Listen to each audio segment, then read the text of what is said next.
All right, so I'm going to go ahead and get rolling as folks kind of come back in. So I think the big topic here for you in this section, and then we're going to break to your guys' pitches. During the pitches, we're gonna shift into 2 breakout rooms. So you'll have me first or Sala first, and then we'll switch. So we'll have time for both of us to give you feedback, and they'll record those sessions and give you feedback, so you have time to go work on your decks and make those improvements. Sala is on the selection committee where I am not. So, you know, Sala's content will be, or feedback will be super valuable for you. So know that that's part of the objective. And then for this topic, one of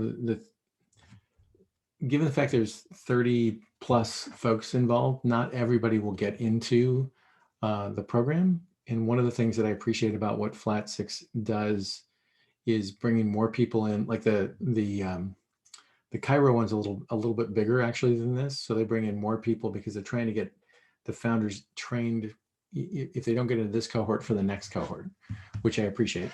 It can make pitch reviews super rough because you have like 35 teams and 60 people. It can be a little crazy. So your guys is a little bit more manageable, but the same takeaway is true. So the thing I want you to know with this is, you have to think about pivoting and when you should pivot, rather than go too far and run out of money or fail. And what I mean by that is I'd rather you kill bad ideas fast than actually get all the way into like, oh, we're out of money, we're failing, our team's breaking up. Like there's a balance here as a founder between, you know, having grit and being, you know, sticking to it and leaving too early, and actually like, oh, we've kind of looked at all the signs on the wall and we've decided that this idea is not going to work, or something competitive happened, right? So regardless of that, I just want to give you some perspective on the when, why, and how to pivot. My major goal for you there is to do it while you still have some runway, before you run the car all the way off the pier, right? So there's a difference between a bridge and a pier. So, kind of the definition of a pivot, and there's some famous pivots, are when you're making a major change in your strategy, right? So it's not just like an iteration. You're going to make hundreds of iterations based on customer feedback, right? So Google spends a tremendous amount of time deciding what color blue to make a button, right? With data. For you, you've got some bigger picture things you need to worry about first, right? When you start to get into A/B testing, there's more stuff you can do there. But we're talking about a major shift in strategy, or a major shift in target market, or a major shift in product. So, and the concept of pivots are kind of painful versus just iterations. So it could be that you take your existing product and you go to a completely different market. It could be that you like your market, but you realize that the product's not the product. You have to go at it with a completely different product. So the concept of a pivot is a pretty radical change. So the process of picking the time to pivot really has to do with both direct and indirect feedback.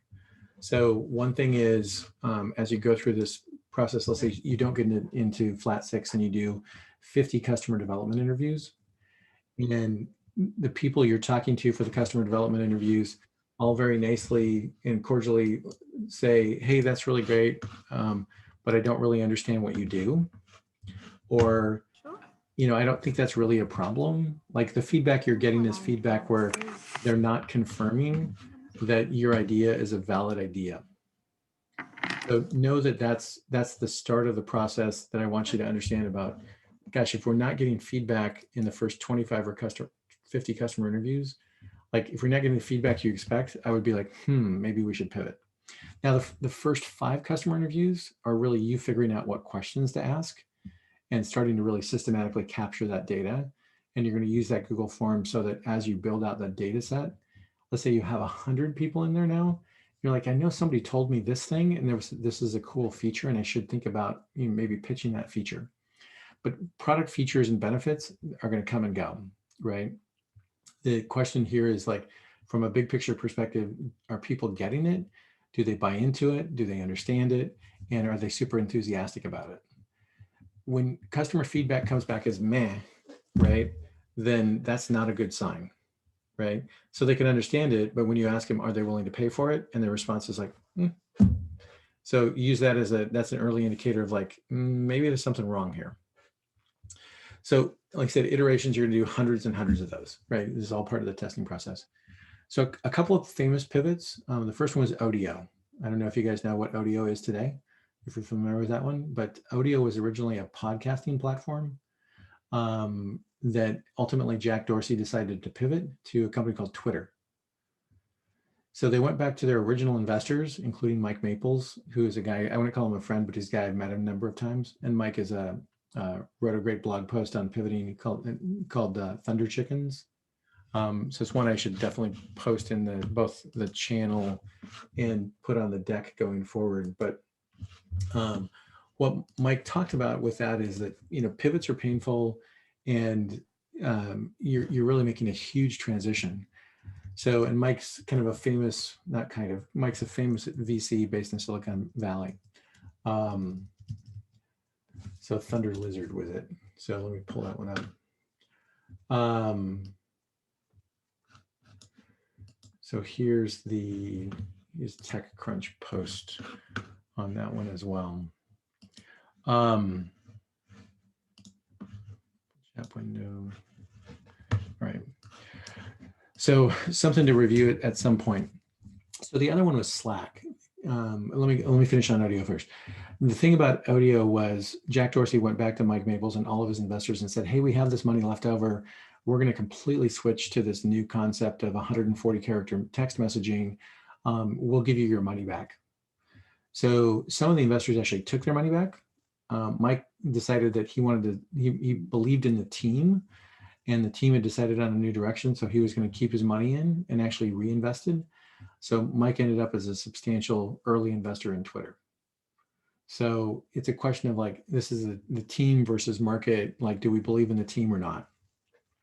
But they actually had money left over, and they didn't wait till they ran out of money to make the pivot. They were looking at the early customer feedback, and early customer feedback was, if you remember back pre-Twitter, like podcasting was super early.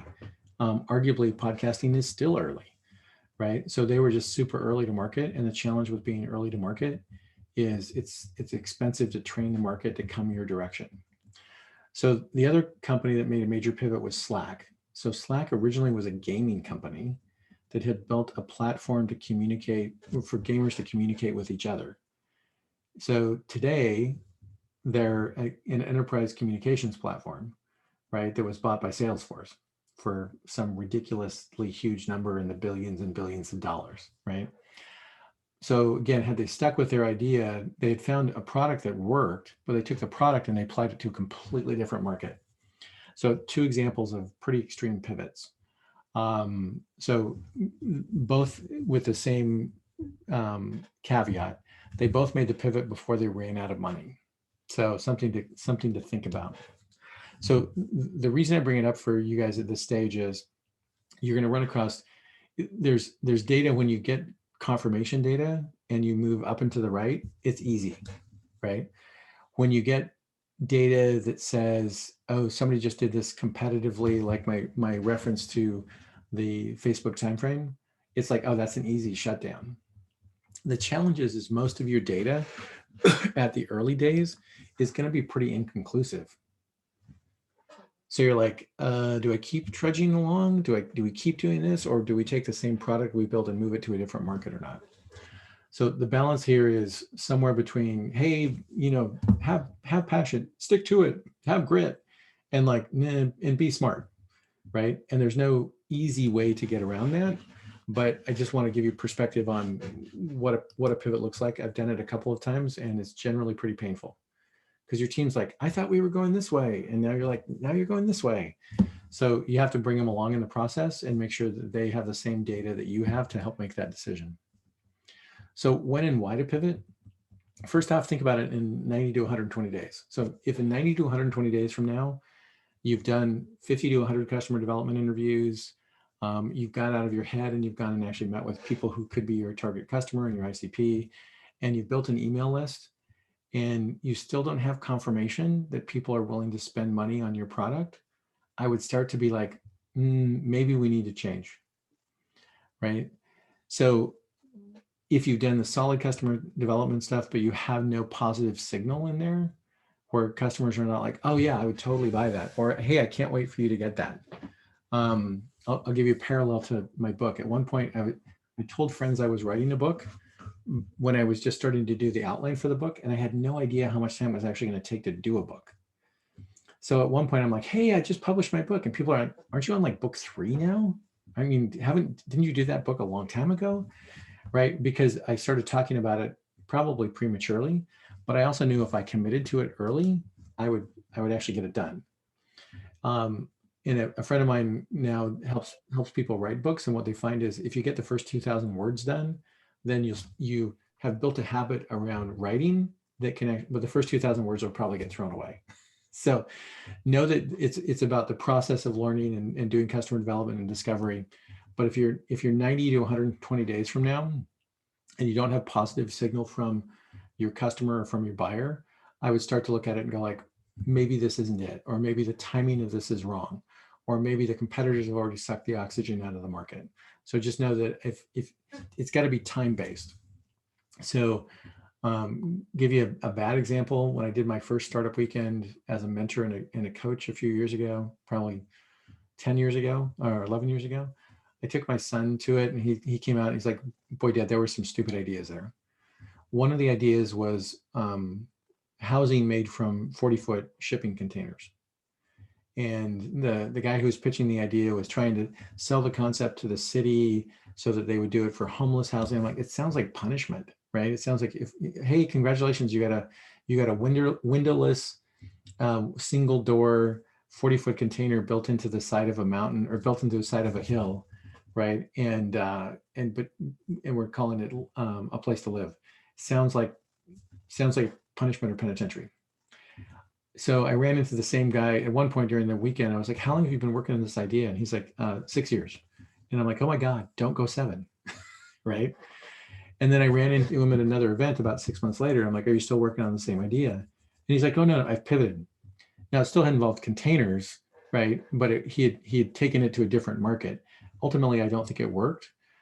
My point is, if you have only one idea and your team's not challenging you to think about the market or the idea, then look a little more broadly, right? So you can figure out whether that makes sense for you.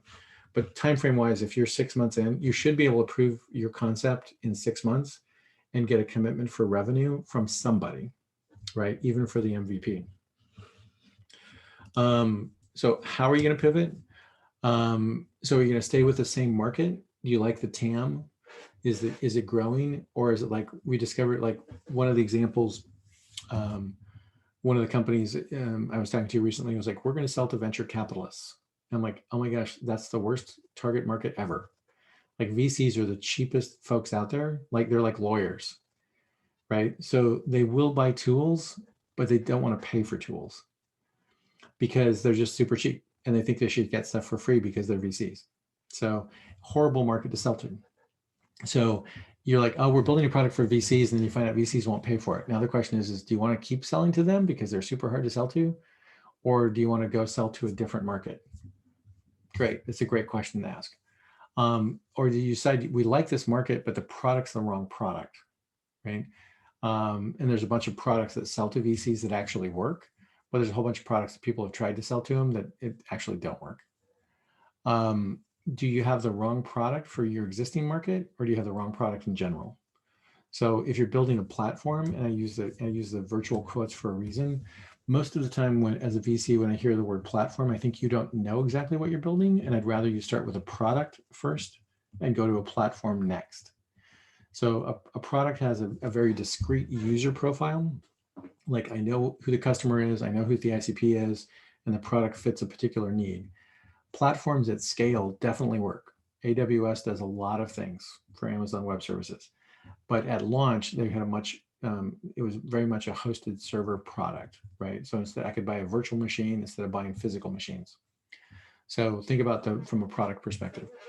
And it could be the brand is off, right? One of the things that happens on occasion is we were talking yesterday about the Mama 2.0. If your brand is not easy to find and people can't remember what it is, or it's spelled weird, right? It could be that you have just a branding issue, right? If people can't find your product on the web, that's a problem. So you need to figure out how to do the marketing, but you also need to make sure that you can actually be found. So if you need to make a brand pivot, look to do that early. You can come back and do it again later if you're successful. It'll cost you more money, but that's okay. You'll have the money to pay, right? So just know that if you have a brand problem, you can come back and address the brand later. If you're going about the pivot, make sure that you really are focused on the problem first, right? So the customer's problem first, not product first. My first startup, I had an investor in Mitsui & Company out of Tokyo. I ended up working for them as an entrepreneur in residence at one point in my career.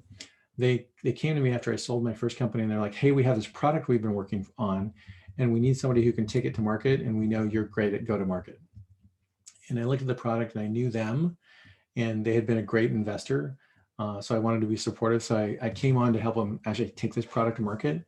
But it was the classic engineering, like we built a product, now let's go find a problem for it to answer. And it was super hard. And I didn't know at that point in my career that you're like, oh my gosh, the whole go-to-market strategy is totally flipped. So it's kind of funny now in retrospect, but what it was a thumb drive with an onboard processor and a fingerprint sensor. So the idea is they built a secure device that would do both storage and processor. So now the question of it was, what problem does it solve? So we spent 6 months talking to healthcare and talking to IT security and talking to physical infrastructure. And ultimately we were like, I came back to the board and I'm like, this just doesn't work. We should take the money and give it back to the investors or go do something over. But they had spent 2 years building the product as a joint venture with another investment partner. And the feedback I got was, you're just being negative. And you guys have got to know me a little bit over the last 3 days. I've been called lots of things, but negative is not one of them. Like, I'm perpetually optimistic as a founder. So I actually walked away from the company and I hired a different CEO. He closed it down 4 months later, right? And the answer was, there's just no market for the product. So it was a product looking for a problem. So I would encourage you to flip it and make sure that you're super focused on the problem, and then pivot around the problem rather than looking for a problem for the product to fit. So as you do this customer development, you may find you're like, oh, I thought I was going to go this way, but I actually ended up going a different direction. Okay. So let me see real quick here. Hey, Abdullah, have you joined us as well? Let me do a quick search here.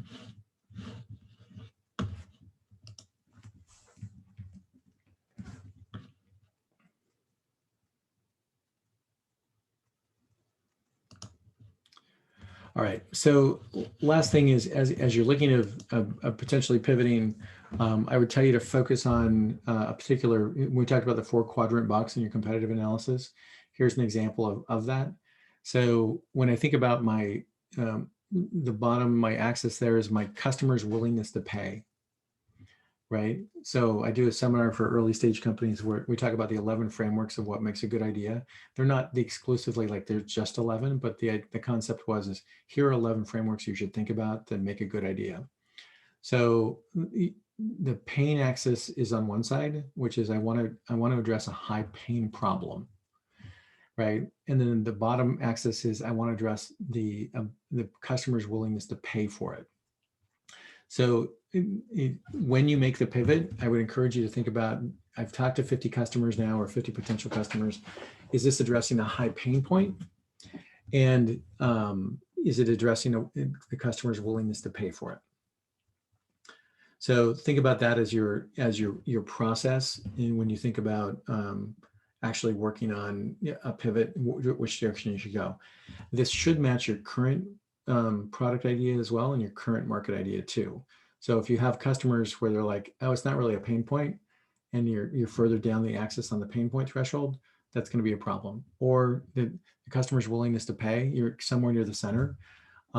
what that means is an MVP probably won't be enough for you to actually get customers. You'll probably need a more robust product, which means you'll have to go raise more capital in order to get a more robust product, which is just a risk factor, right? So again, I don't want to discourage you too early to be like, oh, that's it crazy. So I used to be more pedantic about my responses to people's ideas, where I'm like, I don't think that idea will work. Here's why. I don't do that anymore. Sometimes I think maybe I should, but I don't do it anymore, because it's really for you to discover, like, hey, I'm passionate about this idea. Do I think it's really going to work or not? And what do I want to find out in what time frame to actually validate or invalidate that this is actually going to work? So from that standpoint, my encouragement to you is look at it early, look at it often, use the customer feedback you're getting to validate or invalidate the idea, and then know that what we're really after is, how do we really help you get the right product to market at the right time, right? So thoughts about pivoting, thoughts about where you're at right now. What's your biggest, when your head's on the pillow and you're looking up at the ceiling, what's your biggest concern about whether you should pivot or not today?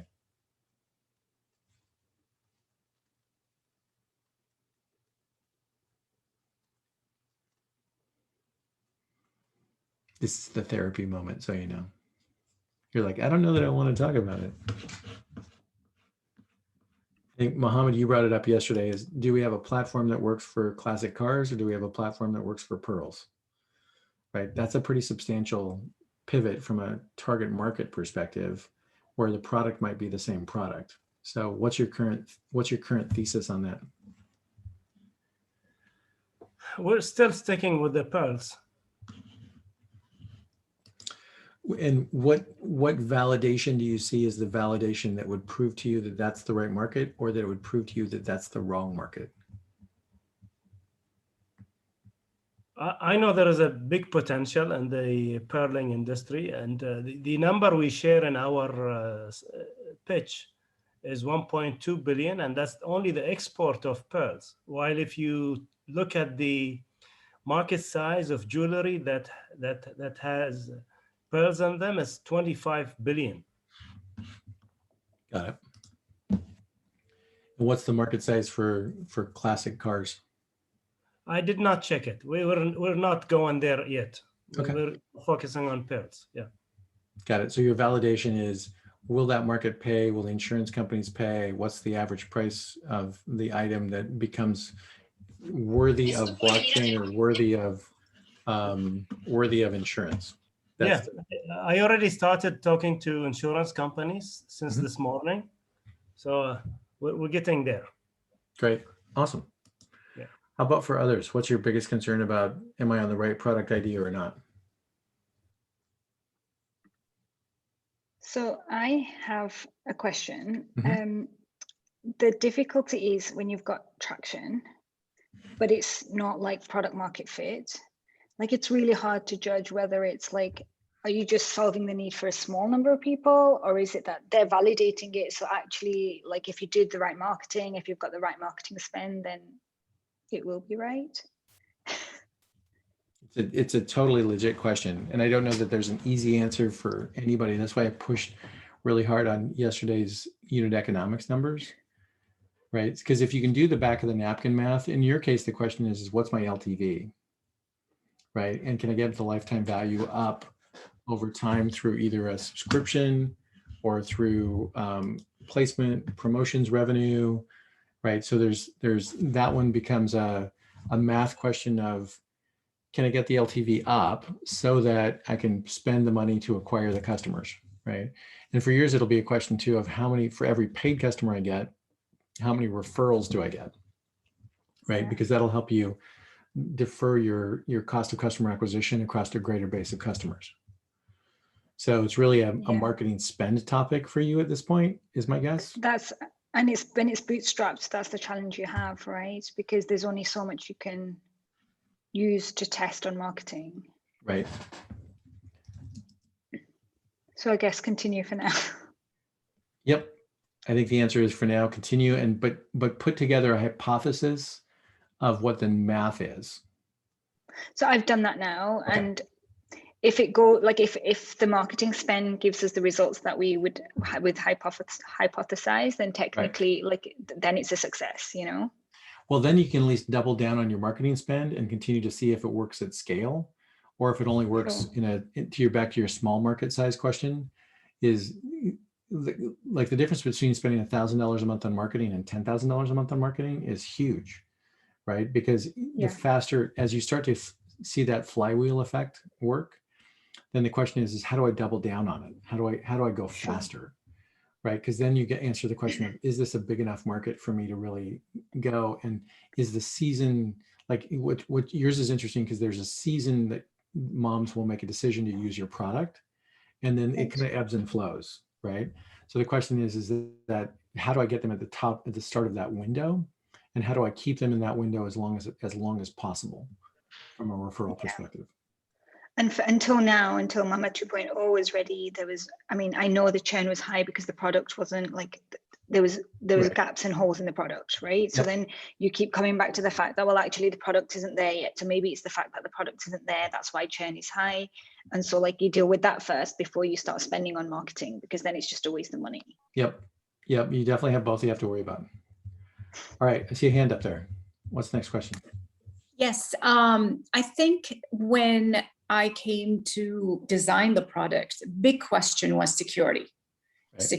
Security. So that would have been the only thing that would have forced me to pivot, because obviously I'd want to create a secure product. Right. And now I'm trying to work ways for how I can really deal with the best functionality and security. I hope I'm not dreaming. I'm working my best on that. But yes, that's one of the things. I mean, when you asked the question, I thought, oh God, I would have to pivot if I couldn't create the best of two worlds on security. Yep, for sure. Abdullah, thanks for joining us. Hi, Dave. Thank you. Yeah. So thanks for joining us. We were just talking about when, why, and how to pivot. And I've heard from the Flat6 team, you've had some personal experience with that. Let me unshare my screen here so we can kind of do a little bit bigger version. So tell us a little bit about your company and your experience in Flat6, and then we'll talk a little bit more about your personal experience in the pivot. All right. I launched Akalati about 3 or 4 years ago. That's when it started as an idea. It was designed, or that's what I thought, that we want to solve the catering services problem in the region and in Bahrain specifically. Unfortunately, until today, most of catering services are still on Excel sheets and paper, and you still have to visit stores. So that's where the idea started. That's where we decided, okay, we're going to solve this problem and build a $1 billion business over it. It's been a long journey. Many things has changed. The concept itself has changed multiple times. We had to change the software multiple times. If there was one good thing through the whole journey that did not change, it was our determination to continue this business. But almost one thing I learned is that almost everything is changeable and could change, and you should follow what customers want, should follow what customers tell you, and listen carefully to what they're saying throughout their orders. They might not say it by words, but you would see their reactions to your marketing, to your post, to the language you use. Do they prefer to see a general idea or a specific product? Do they prefer to see the price there? Do they, how to promote things, where to put discounts, show them, don't, and so on. So a lot of things changed. Today we are, I would say 80% different than what we were at the beginning. We still do catering services, but that's not what we focus on. We focus on food stuff, on bulk orders, on water consumption. For example, this was one thing we had there, but we completely neglected. And then with time, luckily we paid attention to it throughout Flat6 Labs program and throughout MISC 500 Startups program. which was about 18 months ago. Okay. So we started looking at that, and we noticed people are paying more attention to this simple product that we completely neglected and thought, that's not what we want to do. Yeah. And that took us, like, only by that, we have grown by 500% last year. Just In a by shifting pandemic. our focus in the pandemic. But again, through that, we have learned other stuff, that this product is a bit seasonal. There were certain brands of that product that would sell crazy, and their cost per acquisition becomes completely low, very low.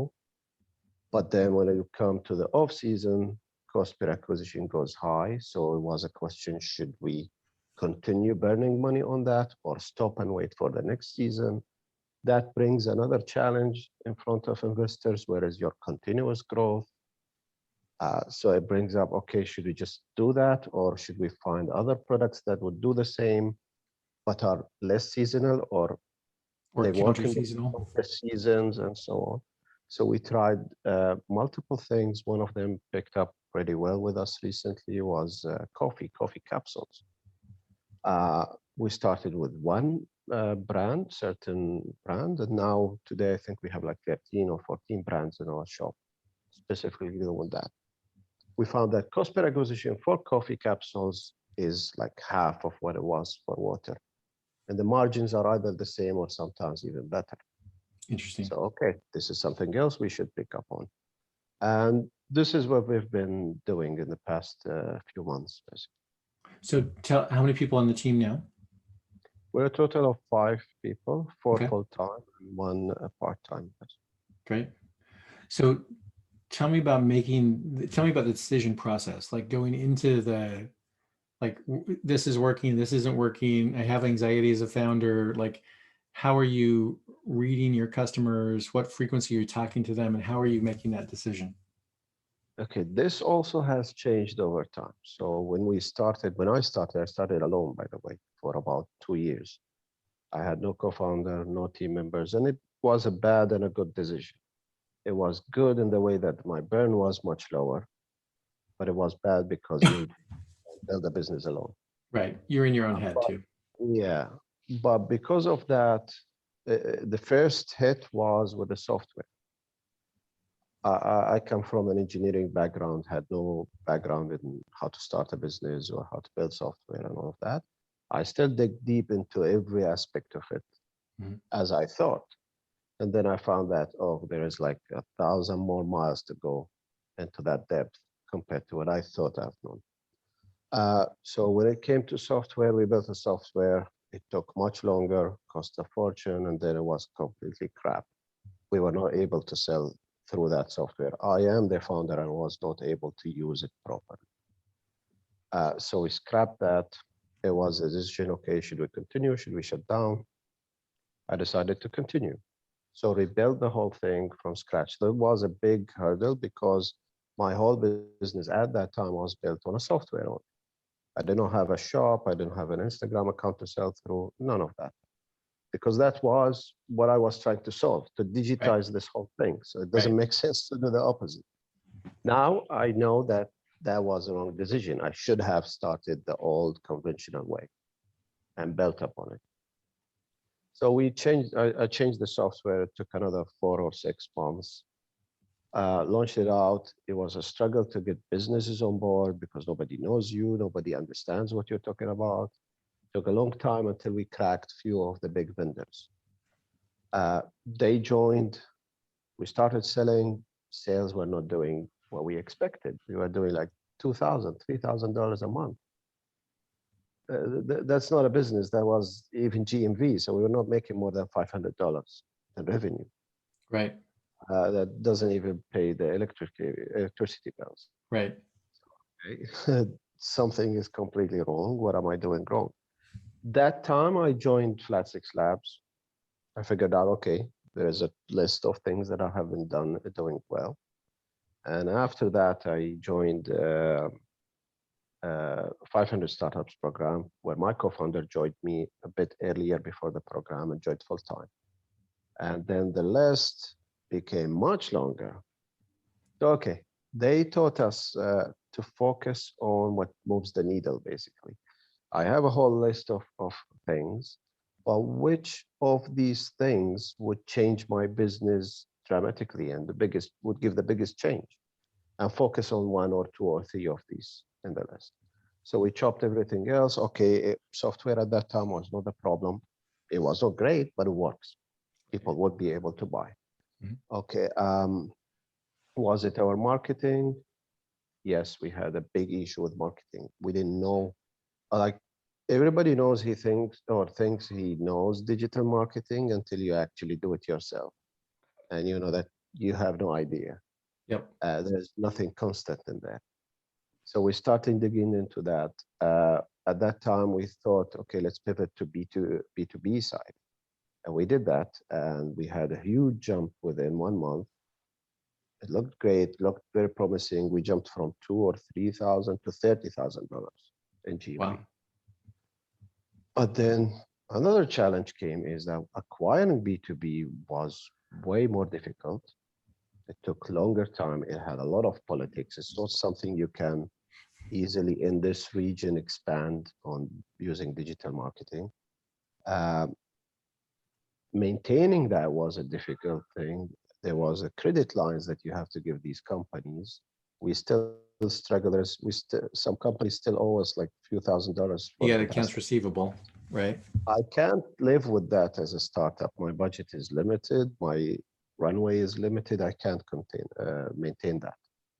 So right after the program, it was December and January. And guess what? All companies go on vacations. Seasonal. So the 30,000 fell down back to 10. Okay, this is not where we want to be. Okay, so okay, let's look again at the numbers. And this was the first time that we pulled all the sales values of each product and looked at it. And then we saw what was constant and was growing, was making money, was one water brand that we were selling. And was doing as much as all of the catering that we were doing over a year. From there, okay, we decided, okay, forget what we want. Let's look at what our customers want. This was the hypothesis we wanted to test, was that our customers wanted this product more. So let's offer them more variety of that product. And let's see how our marketing campaigns would work for that product. We cut a deal with Coca-Cola in Bahrain at that time. And they gave us their water brands along with their soft drinks. And they decided they will do the deliveries themselves. At that time, we did not have a shop. We had only an office. So we did not have actual operations on the ground.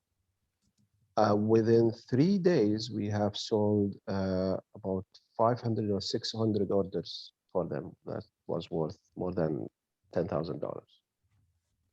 We were shocked. They were shocked. They couldn't handle it. They were not ready for such a thing.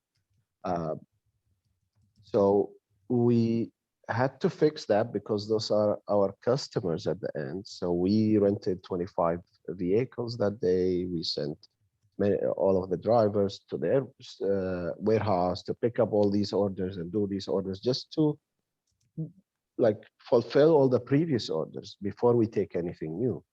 And it took a while until that was settled.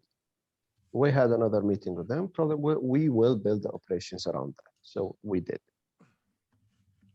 When we offered that product and started promoting it, we noticed that the CAC went very low. It was like at the beginning was $3.50 to acquire a new customer, and we would make $4 or $5 from the first purchase.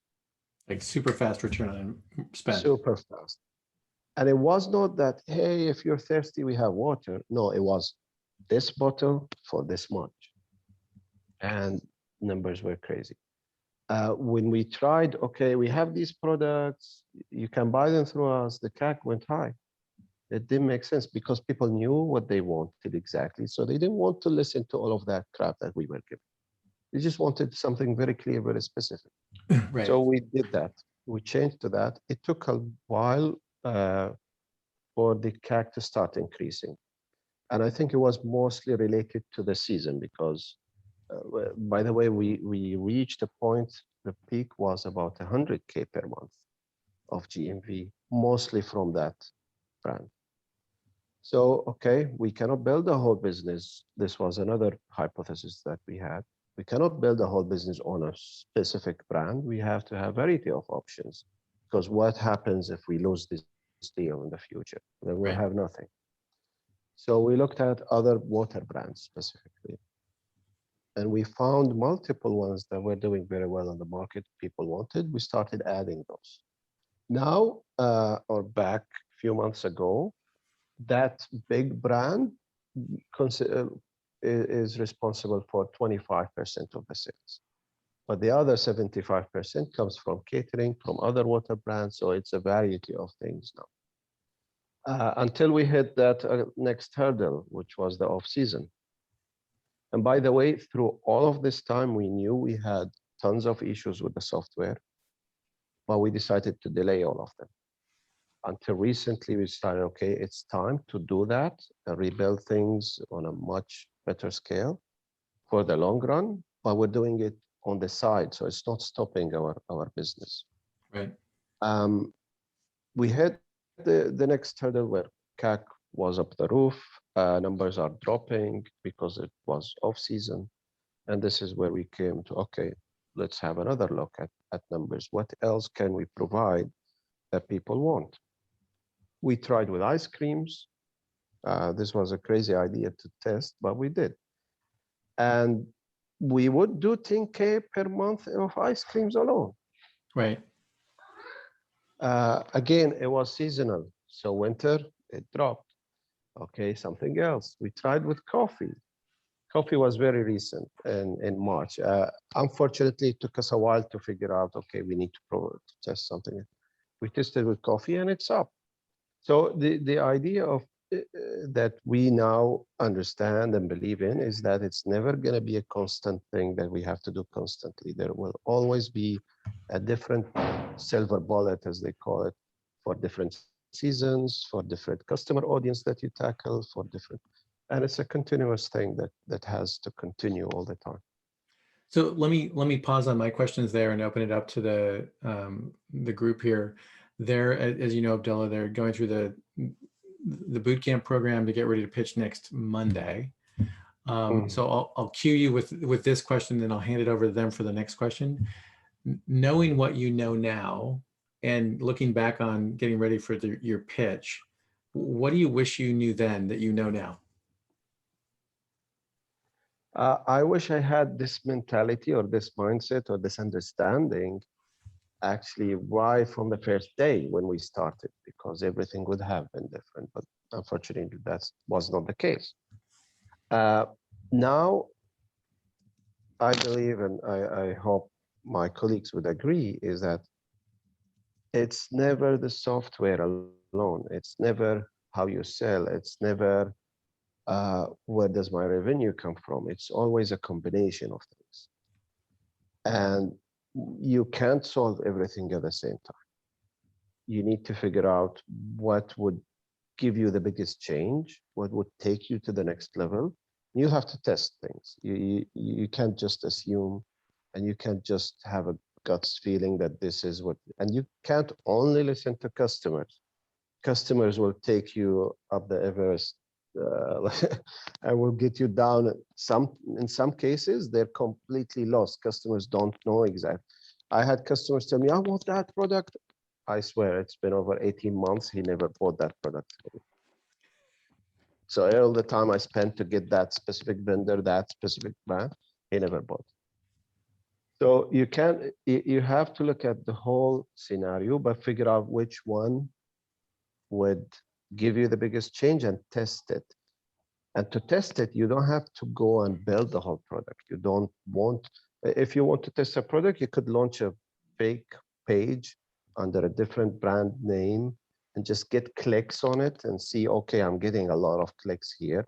And then show them Mickey Mouse page and tell them, sorry, we're not ready yet. but that will give you the comfort that, okay, this would work and people would react to that. On the opposite of thing, on the other side, you could go and build the whole product and then figure out, okay, this is not how the product should work, or this is not what the actual customers really want and need. So I hope I knew this kind of information back at that time, because I would have been able to build a bigger and a business faster, had actual growth numbers that I could show investors and would attract more attention. That's awesome. All right, I'm going to open it up to questions for the group. Feel free to ask Abdullah. Either raise your hand so he can see that you have a question, or so we can go from that perspective will be helpful.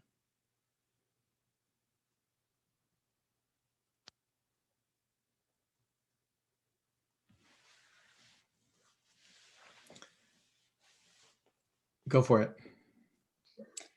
Hello, Abdullah. يعطيك العافية. That was amazing and it's very inspiring indeed. You did focus on, and thank you for the last word. You know, I know that building it all together requires an equal understanding of everything around the company and the software. But you did focus on the software, and we're all working around software. So what would be your biggest advice for us as we go around working on building our solution now? It depends. I don't know what is your startup, but it depends. In some cases, your business is a software. I remember hearing you talking about security. If it was a security product, a software product, then it's a software, that's your product. But within that product, you do have features, you do have options, you do have business model plans or SaaS subscription, for example. My advice is to test each of these points. If instead of building all the features that you believe or you think your customers want, test them, talk to customers, figure out if this is the most important, if this feature is what would make my customer join or not join, then that's something you go and build. But if it's something, yeah, we want reports, okay, but I'm not going to spend 3 months building reports for you if that's not the factor that will make you decide to subscribe, for example.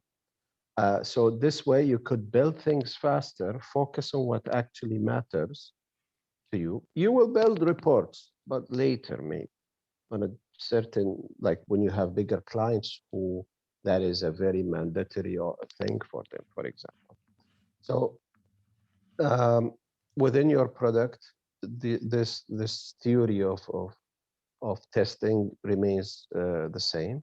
Just figure out what matters in your software more, what would change, would move the customer from, or would move your expected customer from not being a customer to becoming a customer, from non-paying to paying. That might be the thing you're looking for. I'm not sure what was your startup, but maybe I'll be able to help more later on if I know.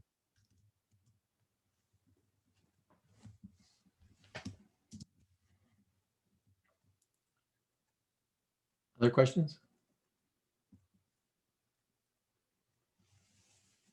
Yep, go for it.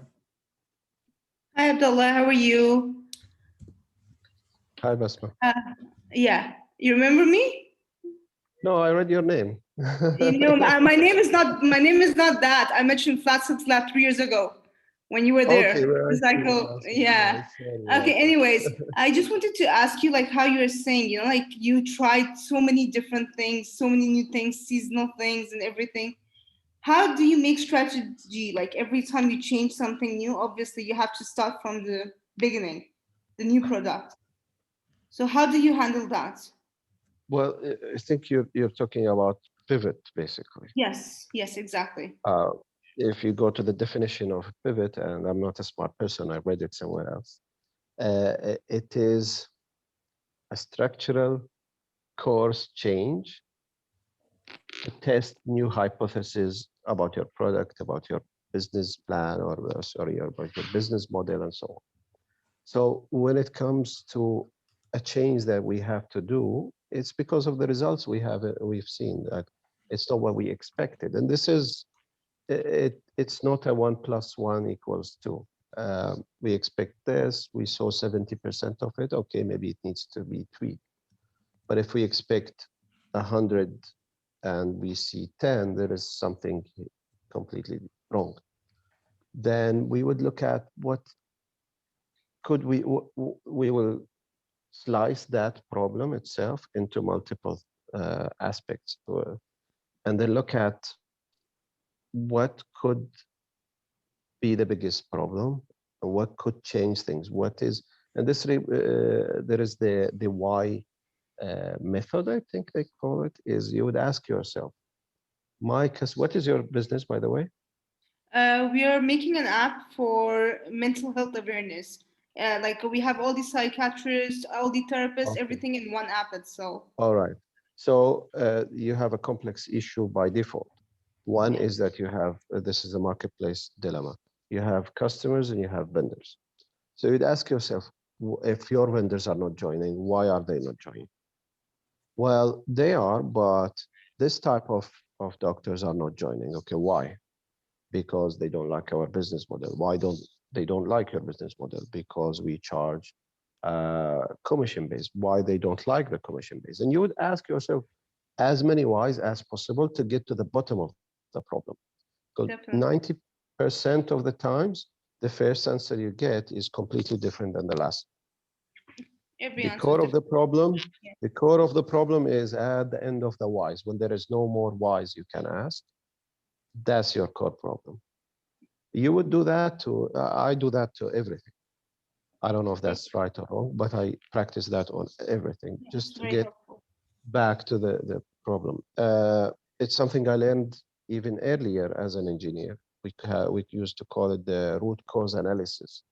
To prevent a problem from happening in the future, because it happened now, how do you know what is the actual problem? You have to tackle the core of it, the bottom of the problem. If you solve the surface, then it's going to happen and you see a different shape or a different surface or a different reason in the future. But if you solve the actual problem, then that's something you're confident that works. And then if this happens again, then it happened because of a different core reason that you didn't know exists. Okay. Perfect. Perfect. Thank you. Thank you very much. You're welcome, Asma.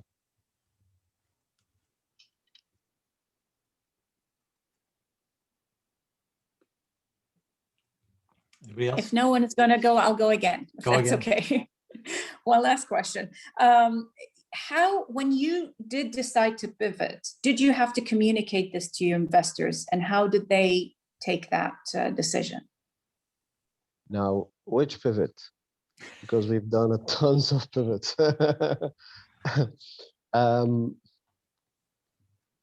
the beginning, no, because I had no investors. Later on, in many cases, like if you're completely changing the business from food going to something completely different, for example, you have to tell them. But if it's a partial pivot, I would call something within your business model, okay, this, if we charge this much, it doesn't work. If we change to subscription, in these certain cases, it does work. That's not something I have to like every day call my investor, tell him we're doing that change. If I see that this way in my software, customers expect to see that, but we're changing it in the new software to something else because that works better. It's not something I have to continuously inform my investor about. But when meetings happen, they ask questions and what's the update and so on, we do mention it. The reason is, one, it shows your investor that you know what you're doing and you're paying attention to your business.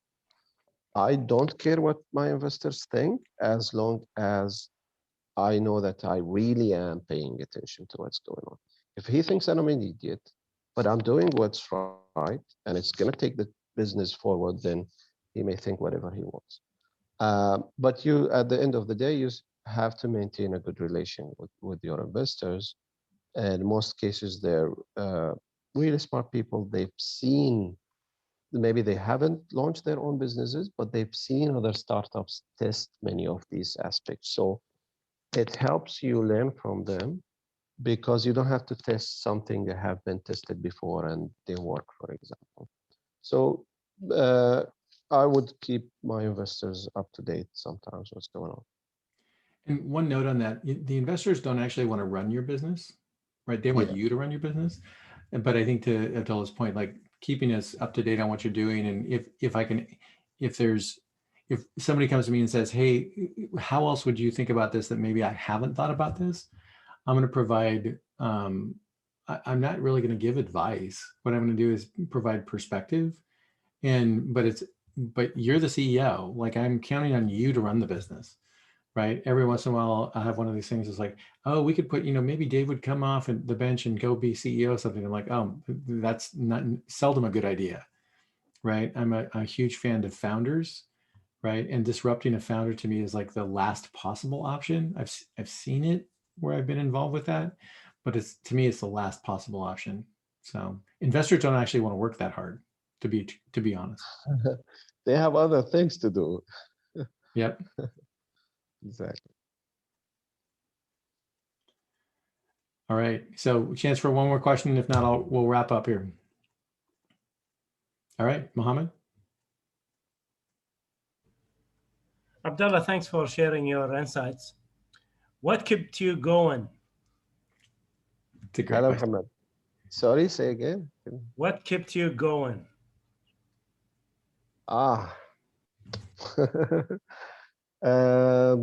That's a long answer. Okay. When I graduated from high school, I joined university. There were times I was thinking of quitting university because I couldn't keep up. It was tough. I remember my dad called me and said, well, the difference between a winning horse and a losing horse is that one of them would hold his breath a bit longer.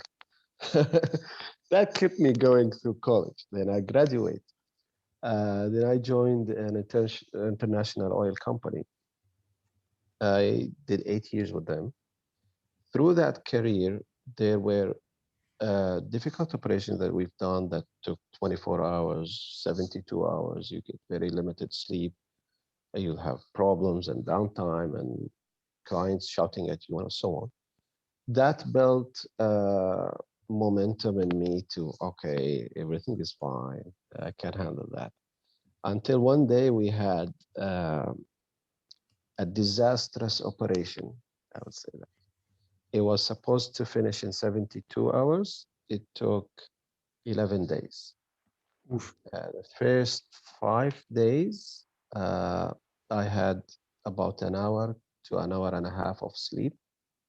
Within that hour, my brain is still functioning. So I was like the living dead moving on the side.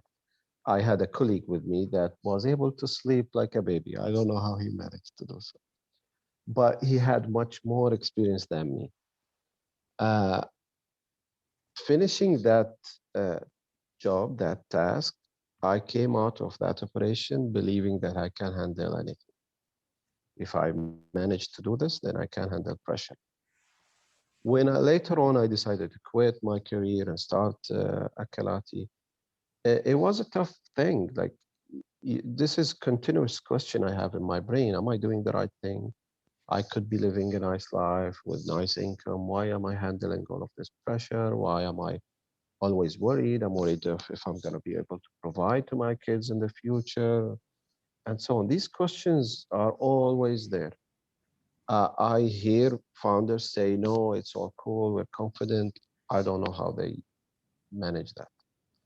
But what matters to me is that with all these questions always there, with all the question marks that are in your brain and you don't have the answers for yet, you don't give up. I mean, if you give up, it's like you've done nothing. In some cases, you need to be realistic. Like, if what you're doing is not going to work, then stop it. That's a difficult decision to make for a founder. That, is there something wrong I'm doing that I can fix that would affect what I'm doing, or the whole thing I'm doing has no market for it, for example. When you're realistic to yourself, I know that in the region, we're used to hear founders sell stories to investors that I'm going to go to the moon. In reality, they know they're not going to even get out of city. I don't do that. And maybe that's one of the things why a lot of investors would not look at me as a founder to invest in, because I don't sell them the moon. I sell them what's realistic. But I don't only get out of city, I get to the next country if I can. So what drives me is results. So to keep going, you first of all, you need to know yourself. Is what I'm doing correct? Is there potential for it? Maybe it's not now, but it's coming. Then you won't give up because that's what you want to achieve. But at the same time, you have to be realistic. If it's not completely correct, then maybe it is the right decision to stop. You only the founder can tell that, honestly, or an experienced investor or founder that is helping him or mentoring him would tell him like, okay, the numbers you are doing don't make sense. Your unit economics will never be better in the future. So it's not worth it. It's a tough decision. It's a tough idea. You will constantly have that question, as I believe. But if you love what you're doing, if you're determined to achieve it, I don't see how you could give up. That is a good place to take a break. Abdullah, thank you so much for joining us. Thank you, I Dave. appreciate your time. I'm going to send, so there's in your chat window and then in the WhatsApp channel is the Zoom link that we will be back to at 14:30. Anita will join us at that point and break us into meeting rooms, and we'll record your pitches and give you some pitch feedback as we wrap up this afternoon. So you've got about 30 minutes to work on tweaking your deck a little bit more. And we'll just keep grinding ahead. So Abdullah, thanks again for the time. We really appreciate it. Thank you, Dave. You bet. Have a nice. Thanks, everybody. See you in 30 minutes on the other bridge.